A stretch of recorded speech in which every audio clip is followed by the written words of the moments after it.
Hello everyone, ఈరోజు ఇంకో కొత్త రకం నేర్పిస్తాం. దీని పేరు మిల్లెట్ కోడంబెల్లు.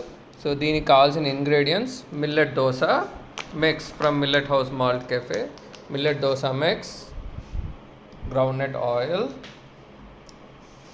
అండ్ రాక్ సాల్ట్, కొంచెం జీలకర్ర, కొంచెం కొత్తిమీర, పచ్చిమిరపకాయల ముద్ద, పెరుగు. ఇవండి ఇంగ్రీడియంట్స్. ఇప్పుడు చేసే విధానం నేర్పిస్తాం. సో ఇది ఒక ఫ్రై ఐటమ్ అండి. సో ఆయిల్ కాచుకుంటున్నాం ఒక దాంట్లో, ఇంకొక చిన్న ప్యాన్ ఎత్తుకొని దాంట్లో ఇప్పుడు చేసే విధానం చూస్తాం. సో ఫస్ట్ ఒక లోటా పెరుగు ఆన్ చేసుకొని కొంచెం వాటర్ వేసుకోండి, జస్ట్ లిక్విడ్ అయ్యేంత 1 or 2 spoons వాటర్. కొంచెం బాయిల్ కావాలి. ఇందులోకి ఇప్పుడు సాల్ట్ యాడ్ చేస్తున్నామండి తగినంత. జీలకర్ర మీకు అవసరం బట్టి ఎంత వేసుకున్నా ప్రాబ్లం లేదు. పచ్చిమిర్చి. సో కొంచెం గోరువెచ్చగా అవుతానే ఇంగ్రీడియంట్స్ యాడ్ చేస్తున్నాం.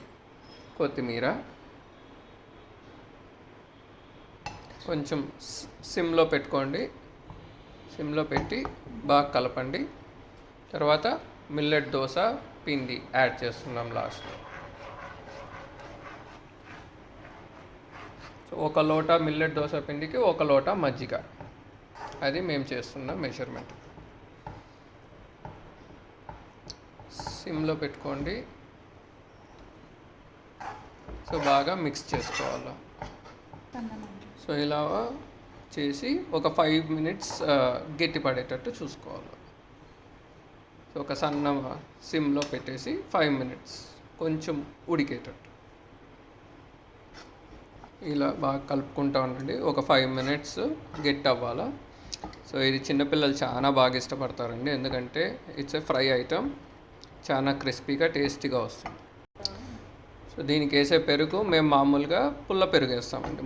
2 రోజుల ముందు పెరుగు పెట్టింటాం కదా, కొంచెం పుల్లగా ఉంటే టేస్ట్ చాలా బాగా వస్తుంది. సో ఇలా ముద్దగా వస్తుంది.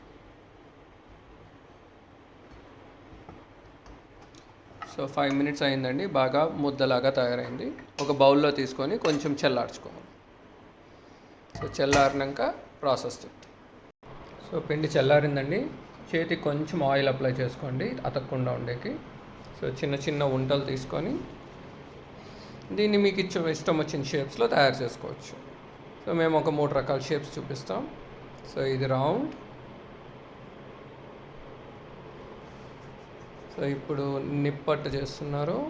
సో చిన్ని నిప్పట్లు చేసుకోవచ్చు. సో ఇలా నిప్పట్లు లాగా చేసుకోవచ్చు రౌండ్గా. సో ఇలా పొడవుగా చేసుకోవచ్చు, ఇలా చిన్న చిన్న వంటల్లాగా చేసుకోవచ్చు. సో అన్నీ చిన్న చిన్నగా చేసుకోండి, ఎందుకంటే ఇవి మళ్ళీ ఆయిల్లో వేస్తే కొంచెం పొంగుతుంది. సో ఇలా. సో ఆల్ షేప్స్ రెడీ, అన్నీ చేసి పెట్టుకున్నాం. ఇప్పుడు ఆయిల్ కాగి పెట్టుకొని ఉన్నాము. సో ఆయిల్లోకి వేసేస్తాం. సో ఇలా ఫ్రై అవుతూ ఉంది. సో గోల్డెన్ బ్రౌన్ కలర్ వచ్చేంతవరకు కాల్చుకోవచ్చు. ఇదిగోండి, ఇలా గోల్డెన్ బ్రౌన్ కలర్ వస్తేనే తీసేసి.